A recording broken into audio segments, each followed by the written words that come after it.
Hello dear students, good morning all of you. In the last class we were reading about chapter 5 organizing, and on that chapter we discussed what is responsibility, what is authority, what is accountability. That was part 8. Okay, today we will discuss this one as you were looking on the screen, importance of delegation. Okay, importance of delegation today हम discuss करेंगे, आप रहेंगे मेरे साथ, ठीक है। Okay, let's start. देखें, importance of delegation मतलब डेलीगेशन तो हम सीख गए कि डेलीगेशन क्या होता है, अपना काम किसी दूसरे से करवाना और उसको उसके लिए रिक्वायर्ड रिस्पॉन्सिबिलिटी और ऑथोरिटी देना, और जिस इंसान को हम वो काम देते हैं वो उस चीज़ के लिए अकाउंटेबल होता है, ठीक है। तो इसके बाद हम सीख रहे हैं कि इसका इम्पोर्टेंस क्या है ऑर्गेनाइजेशन में, इसका इम्पोर्टेंस क्या है, क्यों डेलीगेशन करना क्यों ज़रूरी है, अगर डेलीगेशन नहीं करेंगे तो क्या होगा, ठीक है। तो first memory code is this MCW घी, ठीक है। MCW घी मतलब इम्पोर्टेंस ऑफ डेलीगेशन है। अब बोलेंगे कैसे, मैं बताता हूँ ऐसे।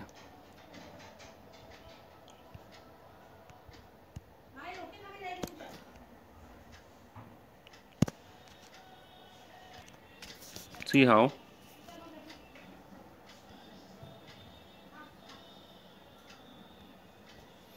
M for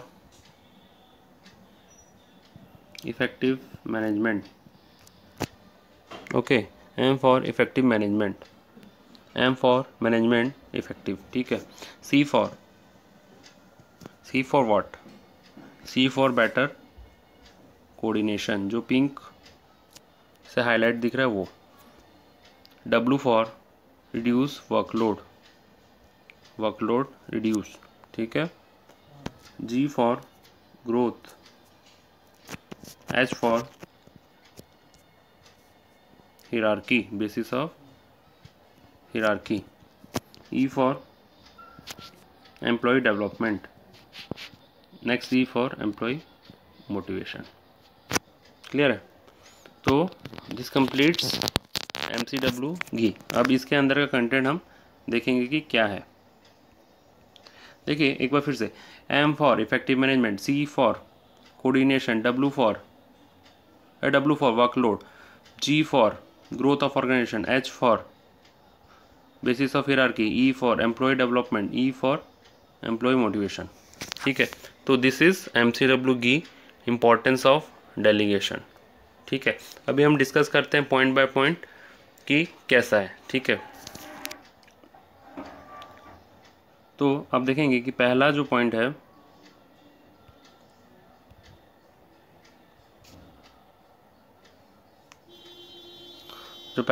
effective management. देखो डेलीगेशन में होता क्या है, डेलीगेशन में ये होता है कि मैनेजर अपना काम रूटीन टास्क दे देते हैं, किसको, उनके सबऑर्डिनेट को। अभी देखो डेलीगेशन क्या होता है वो मैं डिस्कस नहीं कराऊंगा, अगर आपको वो करना है डिस्कस तो पार्ट 7 और पार्ट 8 ऑफ चैप्टर 5 आप देख लीजिए वीडियो। अभी मैं सीधा इंपॉर्टेंस पढ़ा रहा हूँ, ठीक है, क्लियर है। तो इफेक्टिव मैनेजमेंट कैसे होता है, जो मैनेजर्स होते हैं वो, उसमें मैं सब बता दिया हूँ कि क्या क्या होता है, कैसे नहीं होता है, सबऑर्डिनेट कौन होता है, सुपीरियर कौन होता है, वो सब चीज़ मैं बता चुका हूँ। तो what the managers do, managers assign their work to their subordinates, in return what they get, इसके बदले में उनको क्या मिलता है, वो अपने इंपॉर्टेंट मैटर्स में कंसंट्रेट कर पाते हैं, जिसके कारण से काम अच्छे से होता है, ठीक है। तो इसी को बोलते हैं इफेक्टिव मैनेजमेंट। इफेक्टिव मैनेजमेंट कैसे होता है, मैनेजर जो होते हैं वो अपना काम सबऑर्डिनेट को दे देते हैं डेलीगेशन में, तो इस कारण से वो फ्री हो जाते हैं, तो इंपॉर्टेंट टास्क में वो अपना ध्यान लगाते हैं, और जब वो ऐसा करते हैं तो मैनेजमेंट अच्छा होता है, मतलब ऑर्गेनाइजेशन अच्छे से चलता है, मैनेजर अपना काम अच्छे से कर लेता है, और जो सबऑर्डिनेट को जो काम असाइन किया जाता है वो अपना काम अच्छे से कर लेता है। So this helps in effective management in organisation, clear है। Second point is employ development. What do mean by employ development, employ का डेवलपमेंट कैसे होगा। देखिए डेलीगेशन में क्या होता है, एम्प्लॉय को बहुत सारा अपॉर्चुनिटी मिलता है काम करने के लिए, ठीक है। एम्प्लॉय को बहुत सारा अपॉर्चुनिटी मिलता है काम करने के लिए, एम्प्लॉय को काम दिया जाता है तो एम्प्लॉय लोग को बहुत सारा अपॉर्चुनिटी मिलता है काम करने के लिए, ठीक है। तो जब अपॉर्चुनिटी मिलता है तो वो लोग कौन अपना काम, अपना स्किल को डेवलप कर पाते हैं। जो उनके पास स्किल रहता है उनको डेवलप कर पाते हैं काम को ख़त्म करने के लिए। जैसे सपोज मान लो कि आपको एक, अभी आप स्टूडेंट हैं, आपको एक काम दे दिया जाए, जैसे मान लीजिए प्रॉफिट निकालने का, ठीक है, प्रॉफिट निकालने का आपके क्लास का, ठीक है।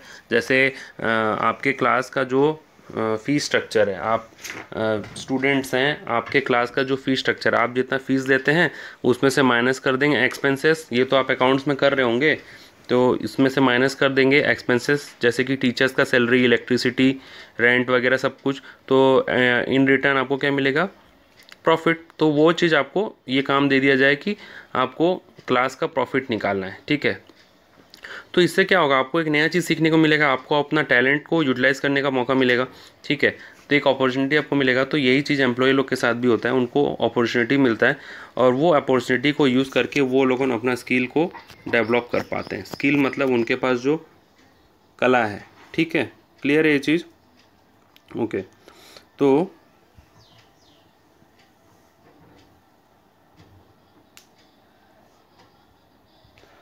यही चीज़ होता है। अब देखो ये एम्प्लॉय डेवलपमेंट में वही चीज़ होता है। एम्प्लॉय मैनेजमेंट, एम्प्लॉय डेवलपमेंट हो गया। Third is employee motivation. Employee motivated कैसा फील करता है?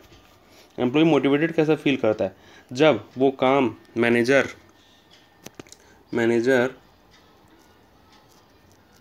अपना काम देता है सबऑर्डिनेट को,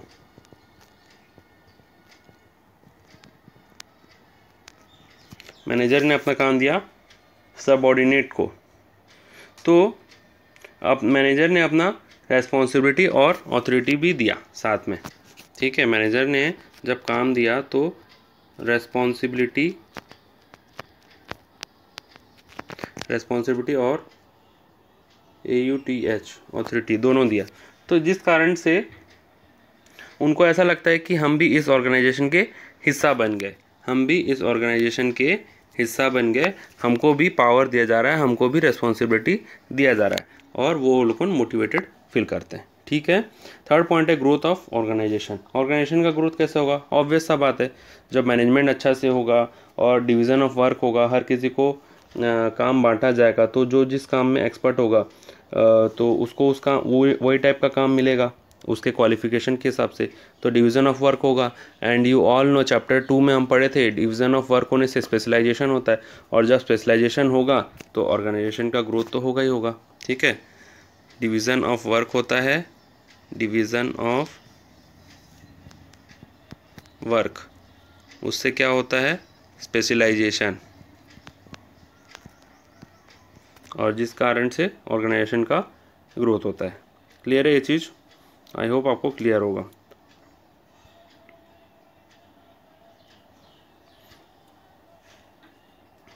तो हमने डिस्कस क्या क्या किया?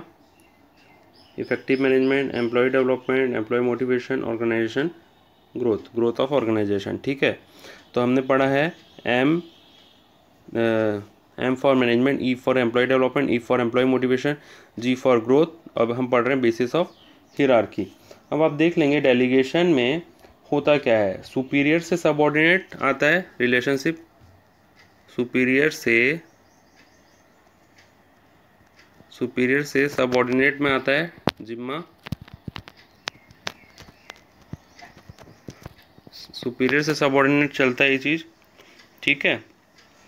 तो इससे होगा क्या? अब आप देखेंगे हिरार्की में भी जो होता है, हिरार्किकल स्ट्रक्चर मतलब वही जो टेबल वाला स्ट्रक्चर जो मैं टाटा कंपनी के लिए बनाया था, और जो अपने जो भी डेलीगेशन में डिस्कस कर रहे थे दूसरे का काम, एक फॉर्मल ऑर्गेनाइजेशन में भी जो डिस्कस कर रहे थे ना, किसके नीचे कौन, फ्लो ऑफ कम्युनिकेशन, वही चीज़ को बोलते हैं हिरार्किकल स्ट्रक्चर, ठीक है। तो डेलीगेशन में भी क्या होता है? सुपीरियर से सबऑर्डिनेट काम जाता है, मतलब सुपीरियर से सबऑर्डिनेट में काम जाता है, और हिरार्किकल स्ट्रक्चर में भी ऐसा ही होता है। तो इसीलिए हियरार्किकल स्ट्रक्चर क्रिएट करना ईजी होता है और इसी हिसाब से हियरार्किकल स्ट्रक्चर क्रिएट भी किया जाता है। तो इसीलिए यहाँ पे बोला गया बेसिस ऑफ हियरार्की। क्लियर है?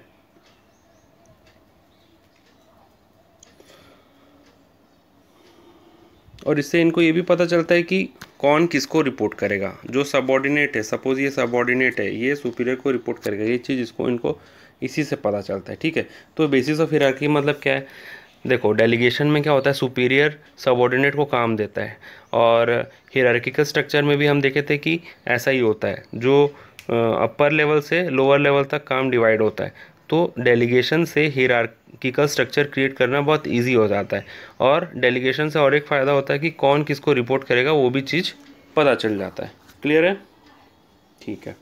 अब है कोऑर्डिनेशन। कोऑर्डिनेशन तो एकदम ऑब्वियस सा पॉइंट है कि अगर काम डिवाइड हो गया तो सबको ये पता चल गया कि कौन कौन सा काम करेगा। सबको ये पता है ना कि किसका काम क्या है, तो जिस कारण से फ़ायदा क्या होता है,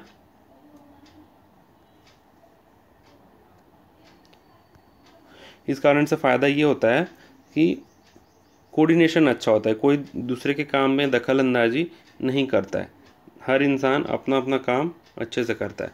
जैसे ए को पता है ये ए है और ये बी है, ए को पता है उसका काम क्या है और बी को पता है उसका काम क्या है, तो ना बी ए के काम में टांग अड़ाता है, ना ए बी के काम में टांग अड़ाता है। तो जिस कारण से क्या होता है, कोऑर्डिनेशन अच्छा होता है। ए को पता है उसका काम हो गया है, बस वो अपना चुपचाप बैठ जाता है, अब वो बी को अपना काम करने देता है।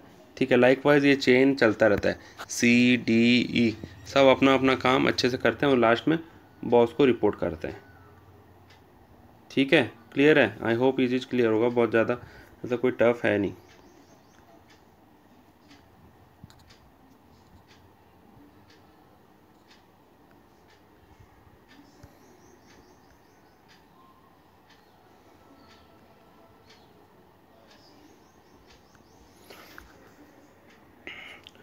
तो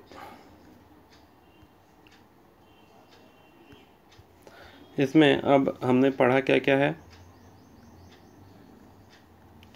effective management, employ development, employ motivation, growth of organisation, basis of hierarchy, better coordination, reduce workload of manager, जो लास्ट पॉइंट है आपका डब्लू वाला पॉइंट। ठीक है, रिड्यूस वर्कलोड ऑफ मैनेजर मतलब मैनेजर को पता रहता है कि उसको सिर्फ अपना काम डिवाइड करना है और वो अपने इम्पॉर्टेंट टास्क में बिजी रहता है। ठीक है, और सारा काम उसको करना नहीं पड़ता है, तो वर्कलोड कम हो जाता है। ऑब्वियस सा पॉइंट है ये तो एकदम, कि मतलब जैसे 5 काम है, सपोज 5 टास्क कर दे यार, ये बैठा यहाँ पे मैनेजर, ठीक है, ये बैठा मैनेजर यहाँ पे, ये 5 टास्क है, और इसको पता है कि देयर आर 4 एम्प्लॉयज़, 1 2 3 4, तो इसको पता है ये 5 टास्क में से 4 ये इनको दे देगा, इसके पास बचेगा सिर्फ 1। ठीक है, तो इसका वर्कलोड कम तो हुआ ना, और ये हो कैसे पाया, क्योंकि डेलीगेशन के कारण से ये चीज़ हो पाया। क्लियर है? तो वर्कलोड कम होगा तो मैनेजर भी थोड़ा फ्री रहेगा, तो वो अपने दूसरे इंपॉर्टेंट टास्क में कंसंट्रेट कर पाएगा। और अगर मान लो यही 5 का 5 काम इसी को करना पड़ता, ये होता ही नहीं, डेलीगेशन ही नहीं होता, ये चारों एम्प्लॉय भी नहीं रहते, तो ये क्या हो सकता था, ये 5 काम ये करेगा तो ये क्या होगा, ये ओवरलोड हो जाएगा, जो मैनेजर है वो ओवरलोड होगा कि नहीं होगा, ऑब्वियस सा काम है, ऑब्वियस सा बात है। अभी आपको जैसे एक सब्जेक्ट का होमवर्क मिलता है और 5 सब्जेक्ट का होमवर्क मिलता है, तो किस केस में आप ओवरलोड होंगे? ऑब्वियस सा बात है कि आप 5 सब्जेक्ट का होमवर्क जब करेंगे तब ओवरलोड होंगे। ठीक है, तो एक बार फिर से मैं रिविज़न करवा देता हूँ, वेट इसको क्लीन कर दूँ।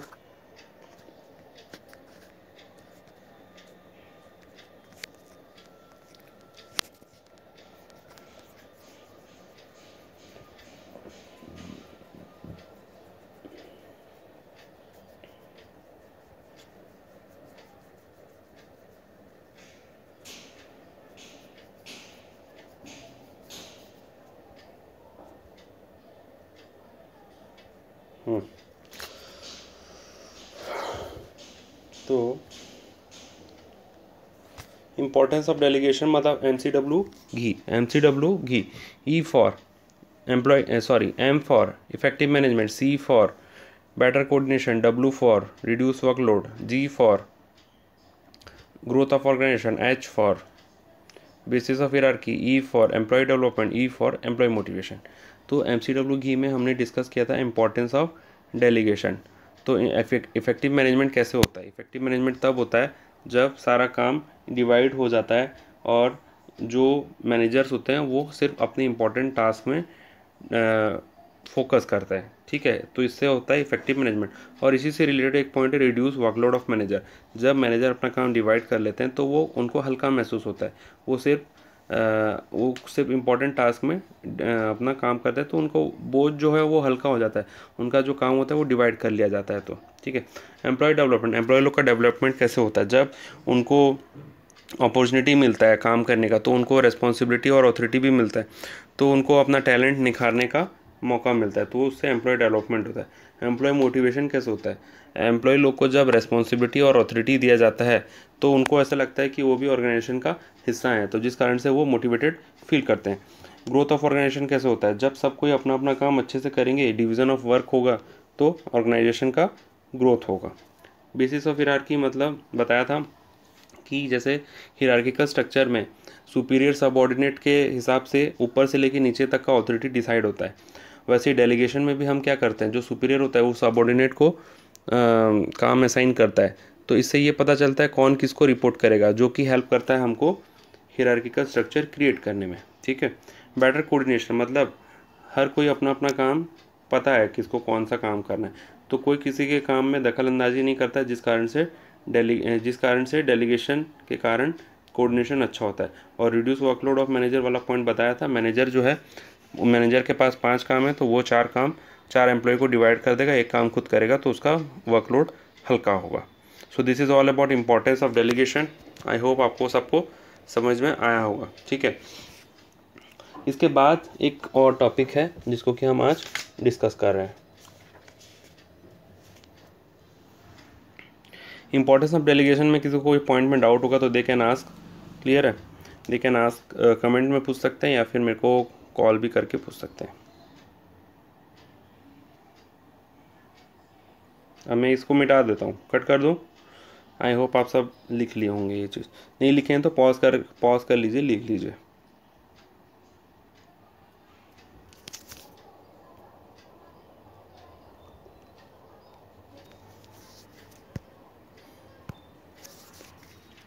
अभी हम पढ़ेंगे सेंट्रलाइजेशन एंड डिसेंट्रलाइजेशन।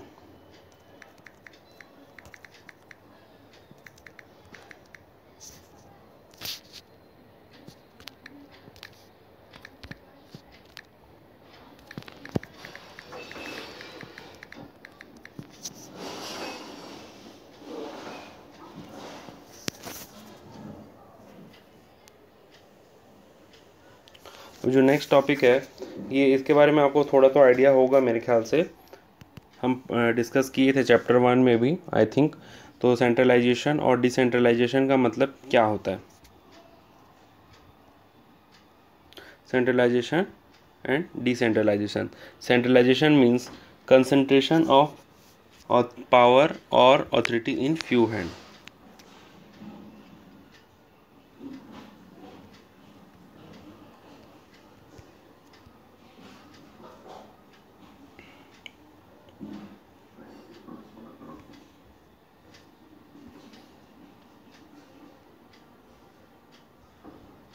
सेंट्रलाइजेशन का मतलब क्या होता है? कंसंट्रेशन ऑफ पावर और ऑथोरिटी इन फ्यू हैंड।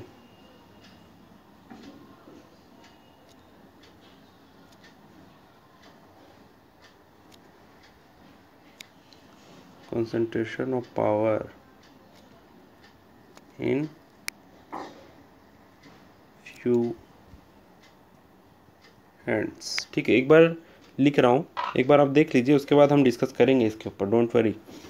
तो सेंट्रलाइजेशन का मतलब होता है concentration of power in few hands. ठीक है, कुछ लोगों के हाथ में पावर होना, उसको बोलते हैं हम सेंट्रलाइजेशन। डिसेंट्रलाइजेशन आई होप इसका उल्टा होगा, आप समझ रहे होंगे। डिसेंट्रलाइजेशन मतलब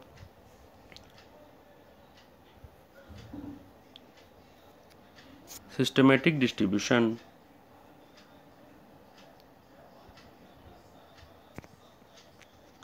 सिस्टमेटिक डिस्ट्रीब्यूशन ऑफ ऑथोरिटी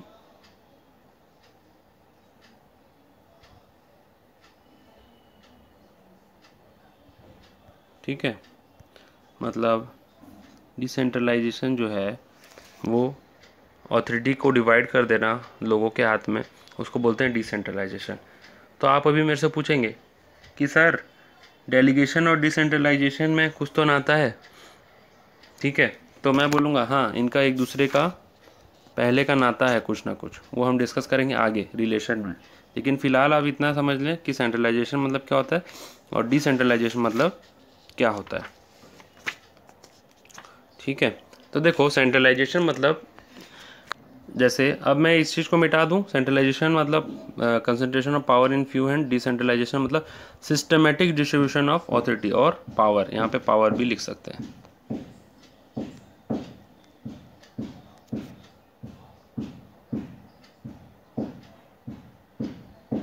ये फिर ज़रूरत पड़ेगा तो हम देख लेंगे, इसको यहाँ रख दिया, कोई लेकर नहीं जाएगा, सुरक्षित है यहाँ पे।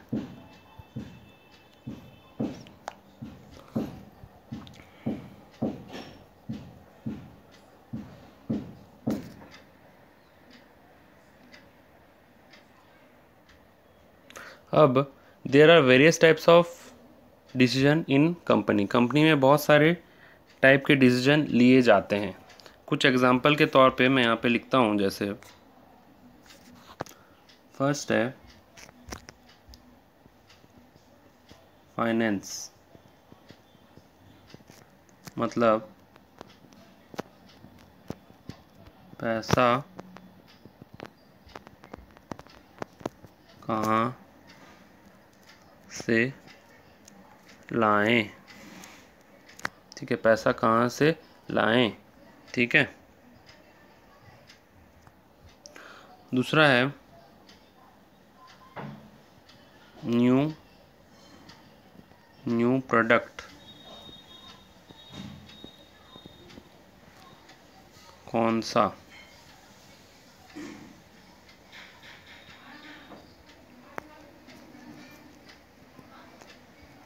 न्यू प्रोडक्ट कौन सा। थर्ड वन इज डिस्काउंट कितना दें। Fourth one is where to sell product, ठीक है, प्रोडक्ट को कहाँ बेचें। तो चार टाइप का डिसीजन है, चार टाइप का इम्पॉर्टेंट डिसीजन कंपनी में लिया जा रहा है। तो सेंट्रलाइजेशन का मतलब क्या होगा, ध्यान से देखेंगे सारे बच्चे। ये चारों डिसीजन अगर टॉप मैनेजमेंट बोलेगा कि टॉप लेवल वाले, अब मेरे से ये मत पूछना कि टॉप लेवल मतलब क्या होता है, चैप्टर 1 में ये बहुत डिटेल में डिस्कशन कराया जा चुका है कि टॉप लेवल क्या होता है। तो टॉप लेवल वाले अगर सोचेंगे कि चारों डिसीजन हम खुद लें, हम सारा ये डिसीजन खुद लें, तो ये माना जाएगा कि centralisation of power in few hands, मतलब सेंट्रलाइजेशन इसी को बोला जाएगा अगर ये सारा डिसीजन वो लोग खुद लें।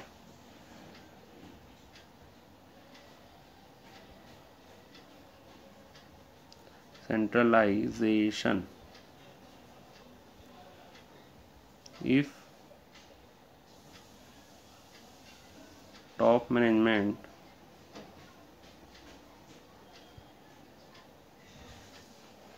take all this decision,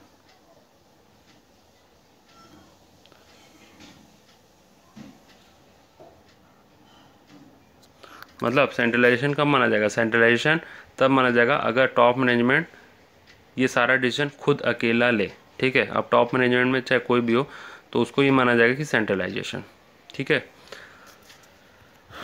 अब आप पूछेंगे कि डिसेंट्रलाइजेशन कब माना जाएगा, बहुत सिंपल है,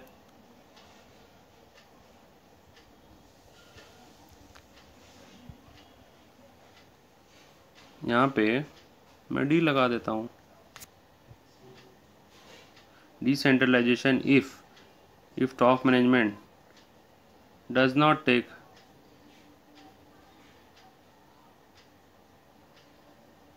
सब में दोनों में डी डी लगाना था, लगा दिया, वेरी सिंपल, डी डी। अगर ये सारा डिसीजन टॉप मैनेजमेंट खुद ले तो सेंट्रलाइजेशन, अगर ये सारा डिसीजन टॉप मैनेजमेंट ना ले, वो बांट दे अलग अलग डिपार्टमेंट में, तो वो हो जाएगा decentralisation if top management does not take all this decision. Clear है? लेकिन इसमें एक बात ऐसा है जो कि थोड़ा अलग है, ये है कि वेट, इसको थोड़ा मिटाना पड़ेगा।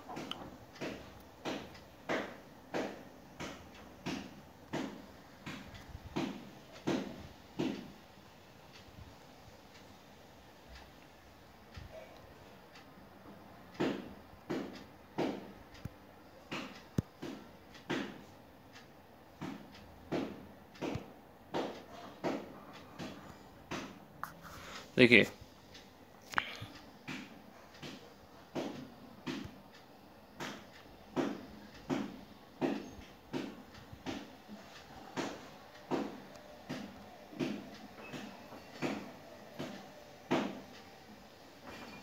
अब इसमें से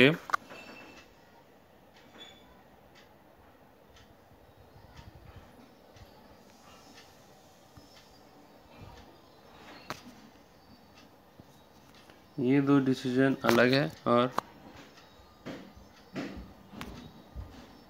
ये दो डिसीजन अलग है, ठीक है? तो ये डिसीजन ले रहा है टॉप मैनेजमेंट, ठीक है? और ये डिसीजन ले रहा है ब्लू वाला middle and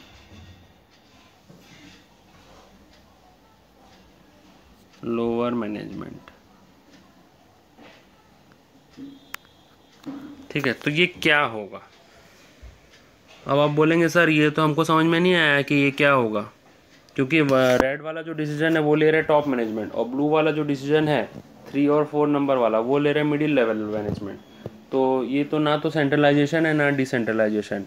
very good dear students, it is neither centralisation nor decentralisation, and यही टाइप का स्ट्रक्चर फॉलो होना चाहिए ऑर्गेनाइजेशन में, ना तो कम्प्लीटली सेंट्रलाइज ना तो कम्प्लीटली डिसेंट्रलाइज। मतलब कुछ पावर टॉप मैनेजमेंट को दे दिया जाए जो कि इंपॉर्टेंट चीज़ है, जैसे कि पैसा कहाँ से लाएं, फाइनेंस कहाँ से लाएं, और नया प्रोडक्ट कौन सा बनाए, वो सारा टॉप मैनेजमेंट के हाथ में रहने दो, ठीक है? और कुछ चीज़ जैसे कि डिस्काउंट कितना देना है और प्रोडक्ट को कहाँ सेल करना है, ये मिडिल और लोअर लेवल मैनेजमेंट देख सकते हैं।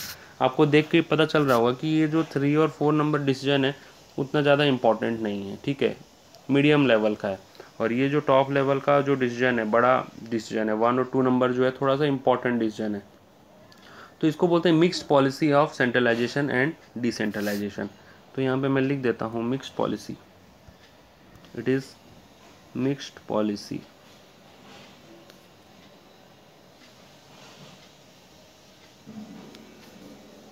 वेट,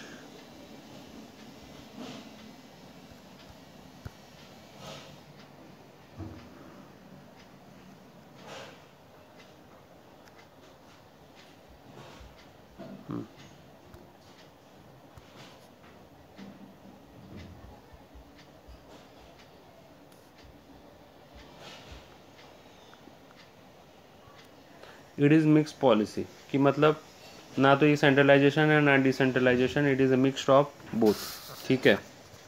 और यही बेस्ट होता है ऑर्गेनाइजेशन में, और ऑर्गेनाइजेशन में यही फॉलो करना चाहिए। Organisation can never be completely centralise और डिसेंट्रलाइज, ना तो कम्प्लीटली सेंट्रलाइज हो सकता है ना कम्प्लीटली डिसेंट्रलाइज होता है, यही मिक्स पॉलिसी, यही पॉलिसी फॉलो किया जाता है। क्लियर है? जो ये चारों डिसीजन आपको क्लियर होगा आई होप। अब हम डिस्कस करें फीचर्स ऑफ डिसेंट्रलाइजेशन।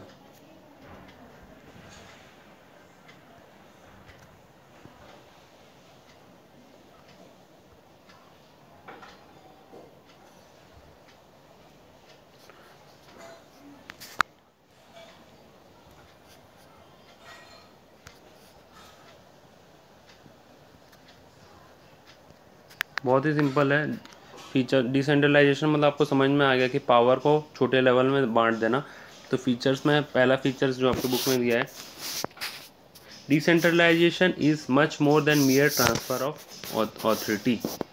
मतलब सिर्फ एक ट्रांसफ़र ऑफ ऑथोरिटी नहीं है, डिसेंट्रलाइजेशन उससे भी बहुत ज़्यादा है। डिसेंट्रलाइजेशन मतलब पावर का ट्रांसफ़र होता है और वो सिर्फ ट्रांसफ़र ऑफ ऑथोरिटी नहीं है,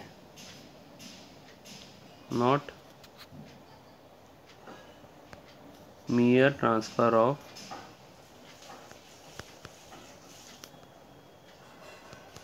ऑथोरिटी। मतलब सिर्फ पावर दे देने से डिसेंट्रलाइजेशन नहीं होता है, इसके अलावा भी बहुत कुछ है। क्या कुछ है हम आगे पढ़ेंगे, ठीक है। It implies selective dispersal of authority, selective dispersal, ध्यान से देखेंगे। सिलेक्टिव डिस्पर्सल मतलब ये वही है, 1 2 3 4 वाला डिसीजन जो था, 1 2 जो था रेड वाला और 3 4 था ब्लू वाला, तो सिलेक्टिवली ब्लू वाला जो डिसीजन था वो डिसेंट्रलाइज किया गया था। This is called selective dispersal. 3 और 4 वाला डिसीजन, जिन लोगों को याद नहीं है वीडियो को थोड़ा सा रिवाइंड करिए 2 मिनट, उसमें दिख जाएगा आपको 1 2 डिसीजन कौन था, 3 और 4 क्या था। 1 2 था कि फाइनेंस कहाँ से लाएं, सेकंड था नया प्रोडक्ट कौन सा बनाएं, थर्ड है डिस्काउंट कितना दें, और फोर्थ नंबर था कि कहाँ पे प्रोडक्ट को सेल करें। तो 3 और 4 नंबर जो डिसीजन था उसने जो मैनेजमेंट है उसने क्या किया, उसको डिसेंट्रलाइज किया, उसी को बोलते हैं सिलेक्टिव डिस्पर्सल। क्लियर है। थर्ड नंबर है, it shows the believe that the people are competent, capable and resourceful. इससे ये पता चलता है, मतलब डिसेंट्रलाइजेशन से ये पता चलता है कि जिनको आप पावर डिसेंट्रलाइज कर रहे हो वो लोग कॉम्पिटेंट हैं, कैपेबल हैं और रिसोर्सफुल हैं। ठीक है, मतलब आप अपना भरोसा जता रहे हो कि जिसको तुम पावर दे रहे हो, जिसको टॉप मैनेजमेंट पावर दे रहा है वो कॉम्पिटेंट है, कैपेबल हैं और रिसोर्सफुल भी हैं। क्लियर है। फोर्थ नंबर है, decentralisation indicates employee at middle and lower level can assume the responsibility of effective implementation of decision. मतलब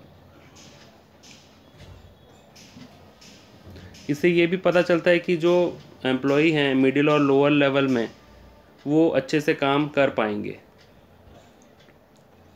और वो अपना जिम्मेदारी समझते हैं। फोर्थ नंबर, ठीक है। तो नॉर्मल है, डिसेंट्रलाइजेशन का मतलब जो है उसी चीज़ को फीचर्स बता दिए गए हैं, कोई हाई फाई नहीं है। ठीक है, जो एम्प्लॉय मिडिल और लोअर लेवल में हैं वो लोग अपना रेस्पॉन्सिबिलिटी समझते हैं और वो काम करके दिखाएंगे।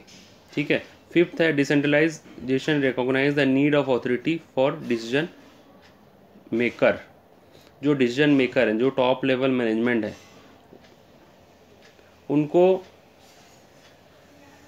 उनको कोई अथॉरिटी का ज़रूरत है। मतलब देखो, जैसे कि टॉप लेवल मैनेजमेंट में जो हैं उनको अथॉरिटी का ज़रूरत है। अथॉरिटी मतलब